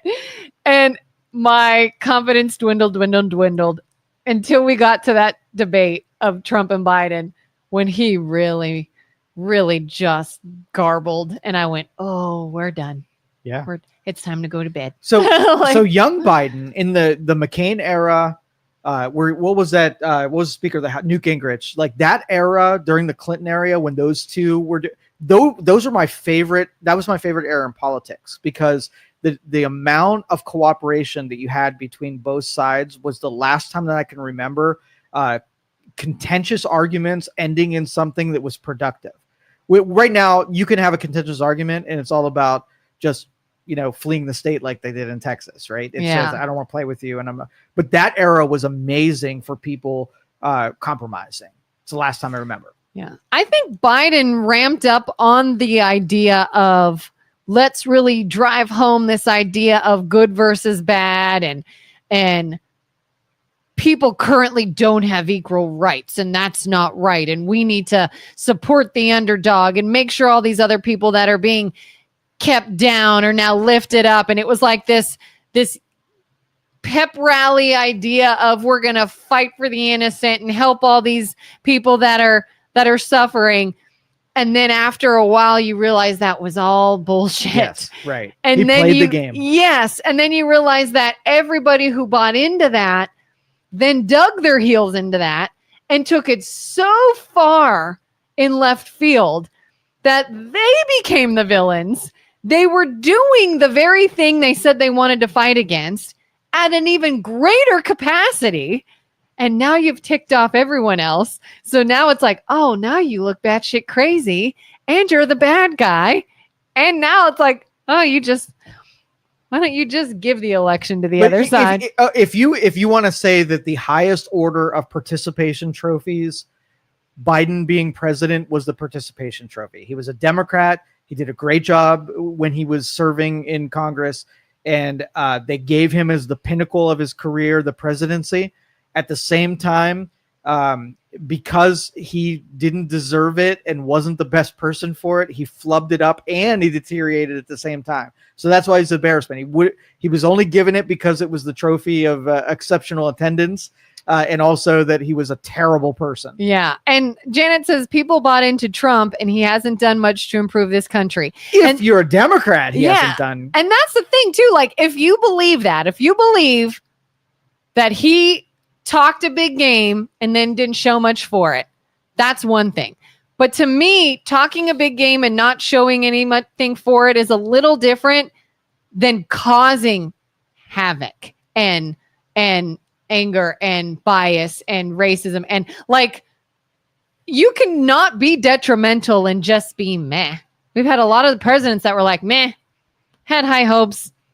It was uneventful. You can be uneventful. Well, Biden, I think, made it worse. The difference is that I like this Trump term right now because it's like, someone puts their 2 weeks notice in, and then when they still go to work for the 2 weeks, that's Trump right now, right? He's not trying to get along with anybody. He's not going to try to get elected to anybody. Yeah. What are you going to do? Fire me? Exactly. He is running rogue on what government is. So other presidents, they have aspirations afterwards and they have to get along with those same people and they don't want to cause a disturbance. So they go right up the line of what they can do, but they're not going to create extra conflicts where they don't need to get into. So all the big problems that are going to cause conflicts, every president won't tangle with that.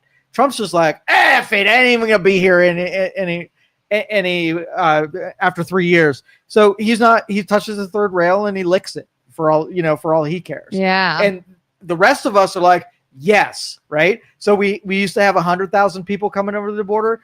Zero is a better number than 100,000 people coming under the border. That makes a lot of people happy when you're competing with people who are breaking the rules versus people who are strictly trying to follow the rules. That's a big deal to some of us. Yeah. So for that, Janet, who said hasn't done much, if you are a Democrat, you are going to look at everything he's doing and not know who he's serving. Just like the artists on stage that we really like their guitar riffs. People don't like guitar riffs. They're like, why am I even here? They're not saying anything political, right? They're not performing for you. So I can see the disappointment. They're not your president. And when you don't claim it as your president, I'm cool with that because they're not going to do anything that you like from this point on. They're not looking to compromise.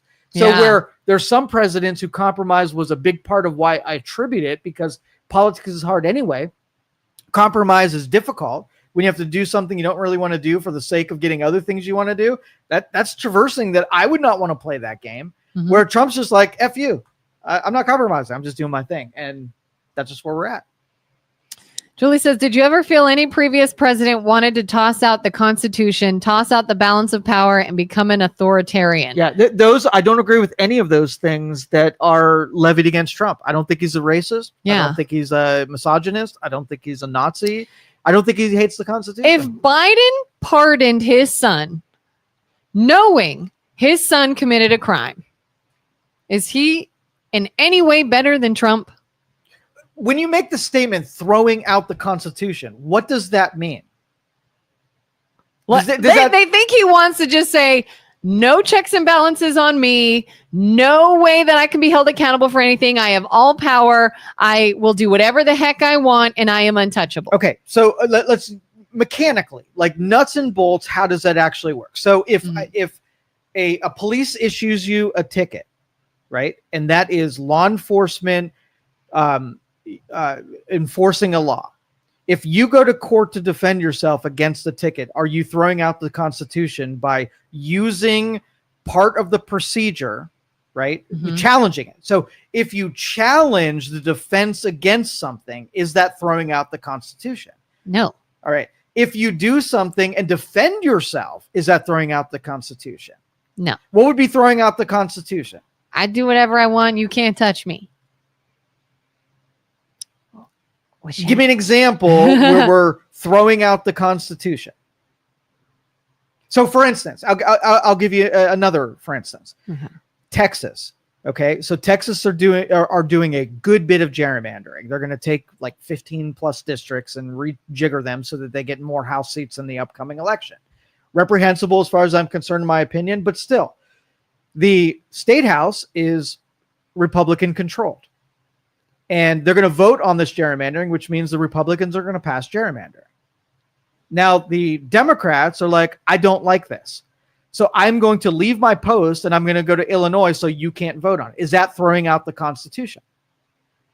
Like you're changing it to make it? Well, no, the Constitution says that when you signed up for this, you were going to show up for these meetings and you're going to vote. That's what I agreed to. Now you're changing. Are you throwing out the Constitution? Or are you defending against something and making an appeal? So then what's the process? If you don't show up, what does the governor do? He issues warrants for your arrest.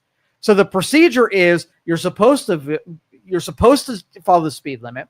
If you don't follow the speed limit, you get issued a ticket. And if you get issued a ticket, you go to the court. And if you go to court, you might or might not pay a fine.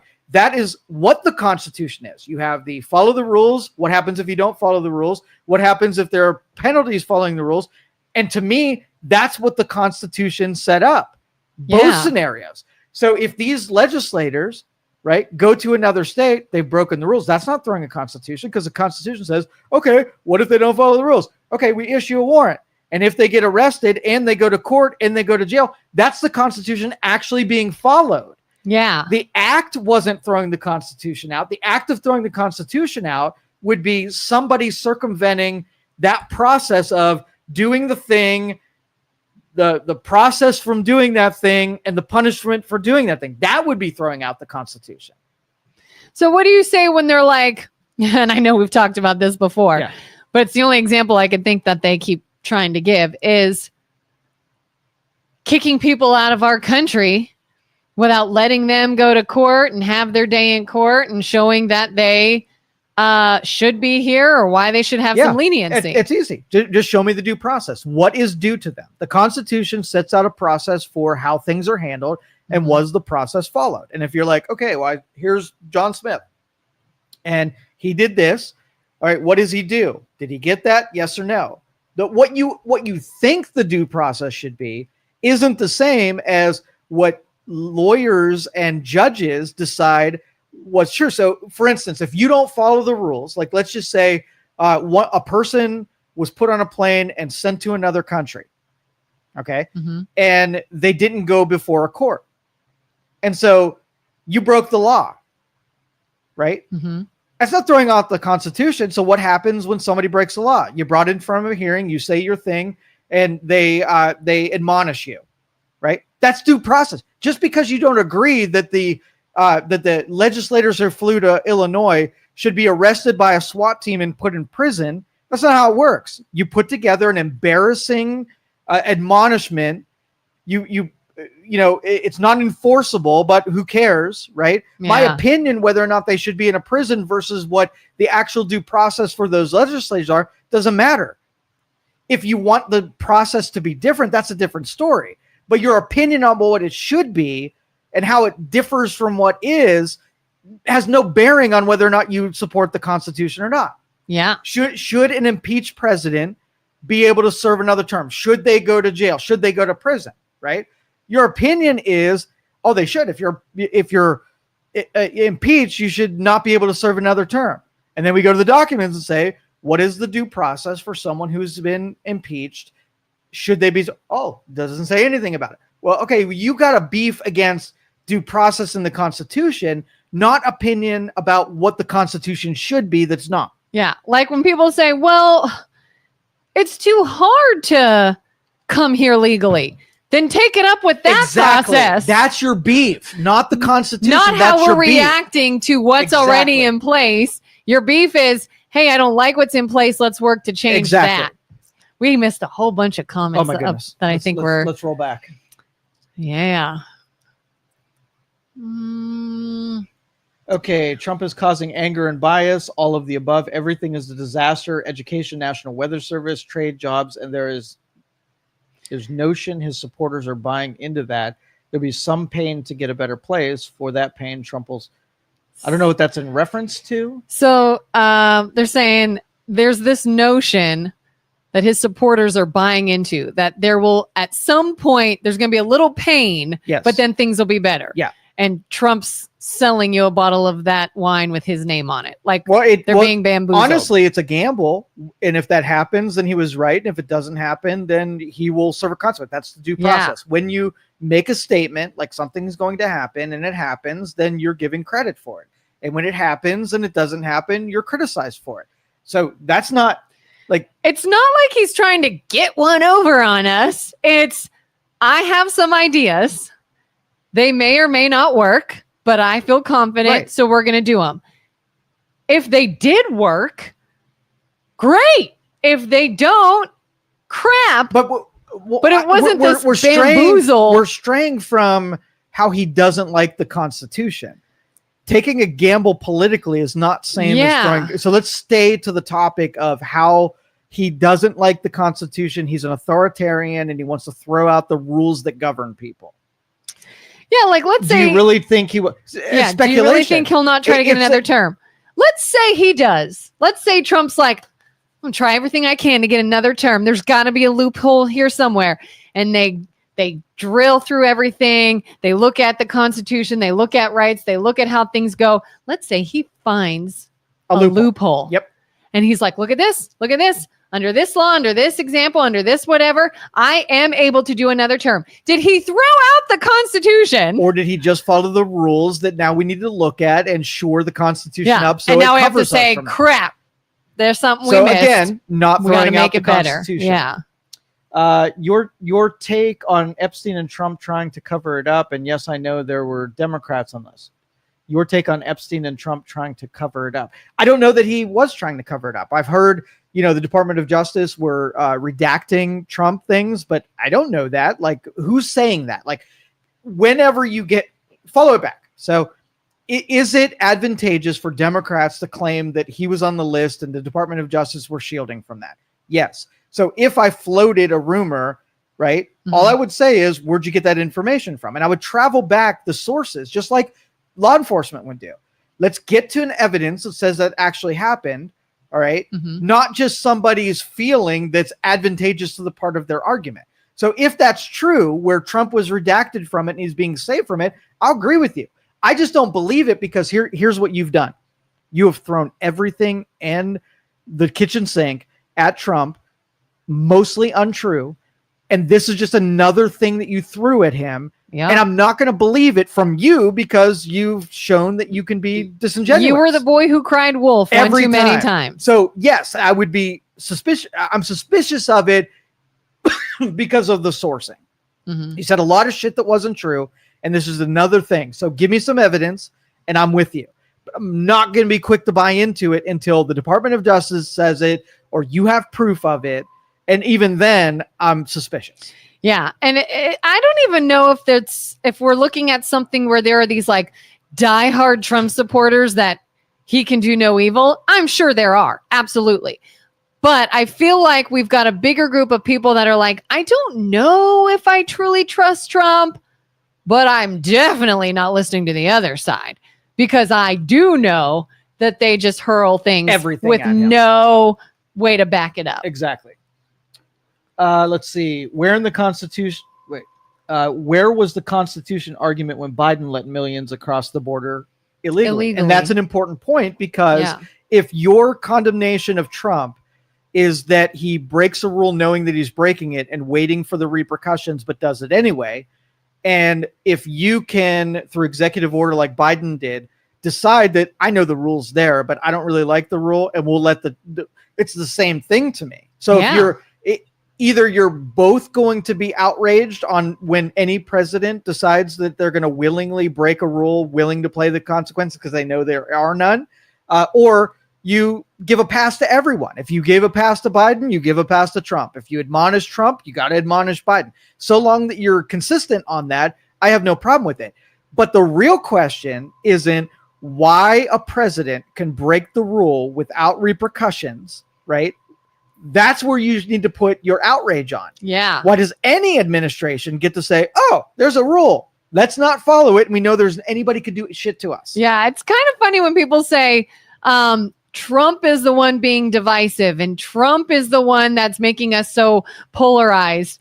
And then they'll be like, oh, people just want to blindly follow. Like, no, you are. If you can't see that both sides are doing the same shit and both sides are equally as guilty on different things, is it this guy that's being pulled or are you also? You're just mad. Yeah. You swore, Kelin. Like you said I've shit. sworn a few times in this show. What is I don't know. What's this I'm about? amped. I'm amped because it's bull crap. Because it's malarkey. But then you say bull crap. Yes, it's malarkey. It's malarkey to say that any president, Trump or Biden, is the cause of whatever and them alone. It's like they're both doing it. And then you're going to say, oh, well, Trump's selling you this load of poo. And it's like, and I can only say, really, we are. And I can only say enough, I can't say this too often, that you have a bunch of vipers that run your government, are in control of important things, and they're all dirty as shit. And the best thing that you can do is limit their power and exposure to your everyday life because they're terrible people. None of them are virtuous. They're all self-interested egomaniacs, and cut them out of your life. The more you bring them in, the more you're going to be in these stupid conflicts where all you do is get mad and say bad things about the person you disagree with while being very accommodating to the person that's doing the same stuff, but they're on your team, right? Don't do that. It makes you a bad person. They're going to be bad people regardless. You don't have to be a bad person. Yeah. So, Kelin, stop swearing. You're better than that. No more swear words. No promises. No vulgarities. No promises. He wants to change birthright citizenship so that is deemed as wanting to change the Constitution. Well, wanting to change the Constitution and throwing the Constitution out. So let's just say I wanted to change the Constitution. I don't think people should have the right to bear arms, right? And so I'm like, what would it take to change the Constitution? I would basically have to get enough signers to make an amendment, a constitutional convention, bring the states together, and I'd have to get 60. What is the threshold? Was it 33 states? Something like that. A super majority of states to come to constitutional convention and then say, I want the First Amendment or Second Amendment to be repealed, right? Do I hate the Constitution and want to make a change to it, right? Or am I just altering something and making it better, different, whatever, right? Yeah. So I want to know what throwing out the Constitution means. Yeah, I mean, really do. We went through this whole era once where people were like screaming about how nobody needs to own an AR-15. Nobody needs to own more than one firearm. Nobody would ever, and we need to do all this stuff. And then somebody would say, hey, it's all right. I'm allowed to own whatever I want. And somebody would say, but that's not right. And that's probably not what was in our founding fathers' minds when they wrote this. Fine, you got beef Battle with it it. out. Let's discuss. Battle and it if a out. change needs made to be Then more make the accurate, change. then do that. That's the process. Yes, but if someone says you should ban all your weapons, you shouldn't have all those, we're taking them away, is that throwing out the Constitution? I mean, amendments were made based on our changes and what we felt was a right thing, trajectory for our country. Did all of the amendments hate the Constitution? Like the 15th Amendment, the 13th Amendment, like they made a change there. Yeah. And they were like, oh, we really hate this Constitution. Let me make a legitimate change through due process and what the Constitution actually builds in the methods for changing itself. Yeah. All you got to do is do the thing. Like they have this image of Trump just taking it and ripping it up and being like, no more rules. Nothing applies to me. When that is far different than saying, I don't like this. I want this changed. Let's work on changing it. Yeah. Two totally different things. Let's go back to their speeding ticket example. Let's just say that they had posted speed signs. You sped faster to it. You got a ticket. And when you got the ticket, you went to the court and all you had to do was say that you were sorry. So the punishment is part of the law. And people on the outside are like, hey, that's not a deterrent. She should have to pay some money. Right? Mm-hmm. They disagree with what the law and the rule is. They feel like you should have paid more.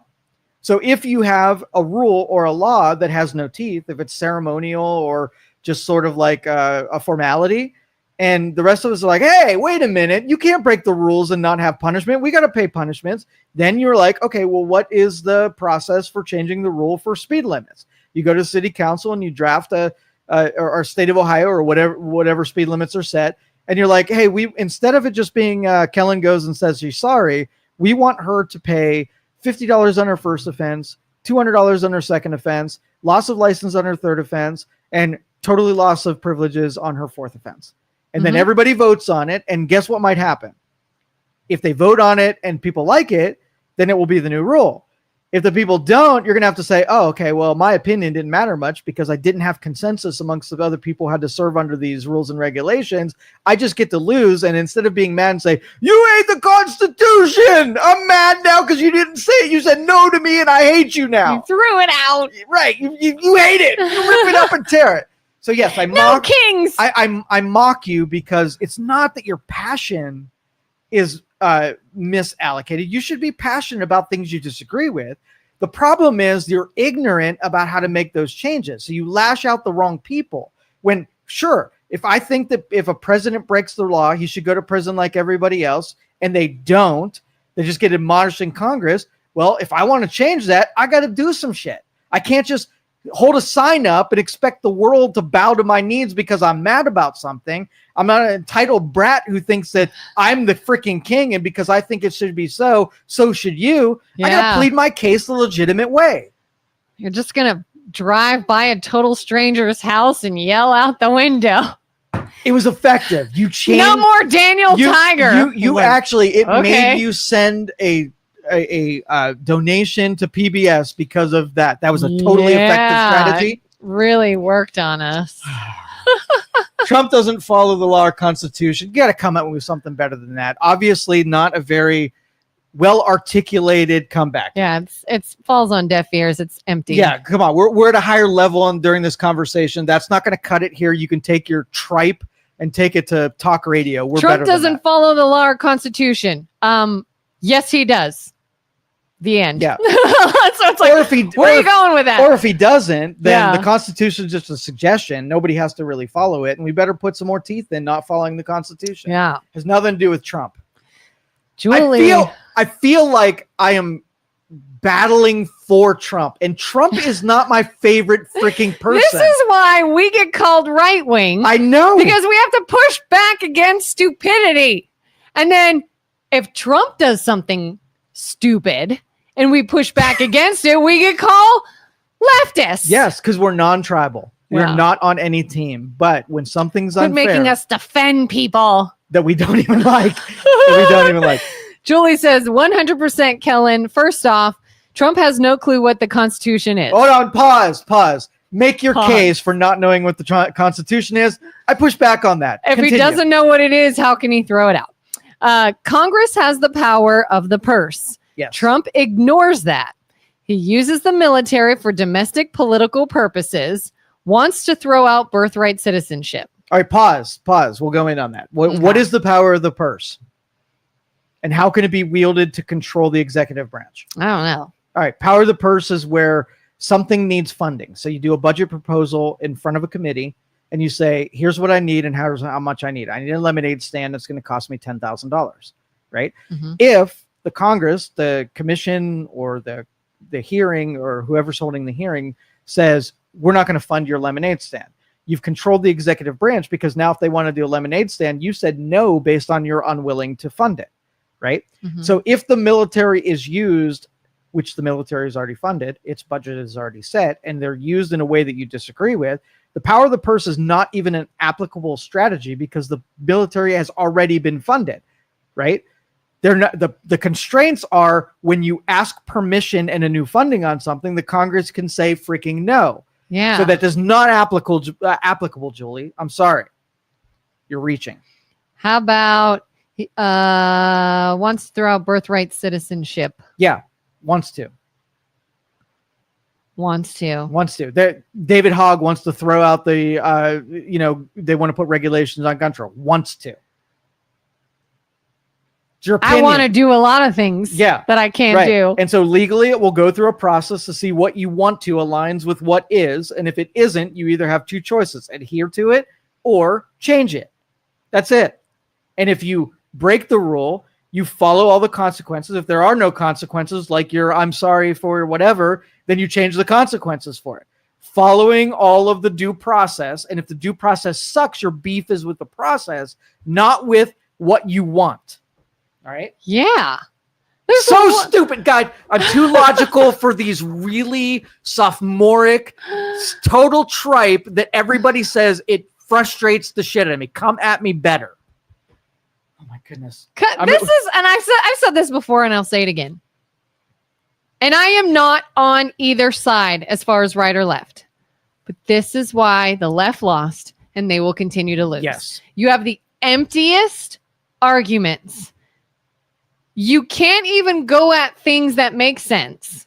You got to keep arguing the things that have already been debunked or disproven or go nowhere or they fall flat. Or let's say Trump is a racist. Let's say he actually is. And that's not a good thing to be. And most of us would say we don't like that. But let's say I don't like he's a racist and I'm coming up to you and I'm saying, don't vote for Trump. He doesn't like black people and I think that's wrong. And you're like, yeah, I think that's wrong too. But my family's suffering financially and he wants to do this, which would give us a better job. And he wants to do this, which would do this. And he wants to do that. And he's going to do all these things to help me. Now, is it virtuous to say, but he's mean to other people? Sure. But is my argument falling on deaf ears? If that's not even in your wheelhouse of worry right now, if you're like, I can't even worry about that because I have so many other things that are affecting my life that he is affecting, so I don't care. Meaning the Democrats will either spread so much bullshit that we get sick of hearing about it or drill in the dumbest point that falls on deaf ears until we get sick about it. Either way, you're getting nowhere. Find something else. Right. But the mistake they're making is they're doing that boy who cried wolf thing. So by the time they actually have something legitimate to say, they've said so many things that you have to disregard it. Like I could be like, no, I would definitely not approve of someone who's a racist. But you've also called him a Nazi and he wasn't. You also say he's throwing out the Constitution and he wasn't. You also say this and that and he didn't. So I don't believe you. Right. You're not a credible source for an opinion. It's cool. I'm cool with you having it. If you think that I should eat asparagus, right? Mm-hmm. That's cool that you think I should eat asparagus. And when I tell you no, right, that's it. You being inspired to change my mind, right, is your problem, not mine. So if you say he's a racist, you think that if I don't immediately say I'm not going to vote for him because you said he's a racist, then guess what you're going to do to me? I'm also a racist. I'm a supporter of racists. And that's when you're cut out because you lost an argument. You didn't make your case. You didn't market to me well. The only way now that you want to get your way is to blackmail me with charging me with the same thing that you did with him. That's a bad choice. Yep. And that's what pushed me out of the whole realm of even defending anyone that didn't like him is the moment I said, but fill in the blank, but I don't see that. Or, but what about, if you question us, you're bad too. And I was like, well, then I'm out. Yeah. That's unreasonable. Yeah. We got like 4 minutes. We got to wrap. Not even. It's 10:59. I know, but see the time at the top? As long as that doesn't hit 2 hours, we're good. Okay. DJ won't start yelling. He ran on the Epstein list. Yes. Big criticism that that was a double back when he said, why are you even worrying about this? That was bad look, bad politics there. We'll see if it ever gets released. The Constitution gives Congress the power to enact tariffs. Now it's an executive order.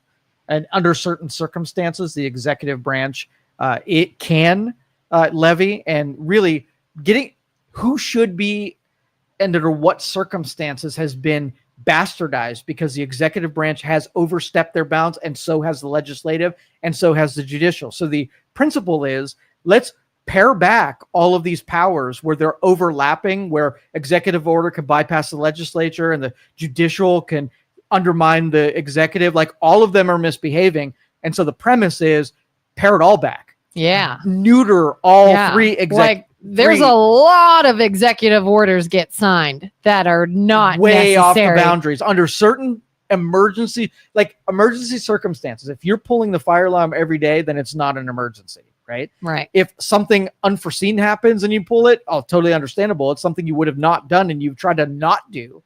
But if you're always pulling that fire alarm, it's just a strategy of your daily life rather than something that couldn't have been foreseen. Yeah. Carter says, another great show. Thank you, Carter. Thanks, all they have Carter. is Trump bad doesn't work. And you're absolutely right. And I hope a lot of the Democrats who dance with us in the mornings here really see that the status quo on your arguments are eroding, right? Reasonable. Like, you have 60% of the people in the middle that will, every once in a while, when you tell them something, they'll get fearful and they'll go along with it, and you can draw them in. Once you lose them, you are sunk. So you couple with being unreasonable, being hate-filled, eroding the Democrats, being able to fund money into NGOs and media, having illegal immigrants being your voter base for redistricting for Democrat, strongholds, as well as just being individual voters. Like, all of this stuff says that Democrats are going to have a really bad time in the future. So you need to really step back a little bit, be a little bit more reasonable, let go some of the anger that you have towards this administration, and look more for the American spirit, the patriots. So when you're driving by Kellen's house and she has an American flag, do you want to alienate Kellen to never in a million years vote for you because that's you? Someone who was so rage-filled that they screamed that you hate Big Bird because you have an American flag. That's a losing strategy. Yeah, it wasn't Trump or Biden or anybody in the White House that made me change my mind. It was the people. Yep, absolutely. So do a better job, everyone. Thank you all for joining us. Appreciate it. We'll see you tomorrow. Bye. Thank you for listening to this show on Youngstown Studio. This is original Youngstown content. Feel free to share our videos and tell your friends about us. Don't forget to subscribe to our YouTube channel and follow us on Facebook. Thank you.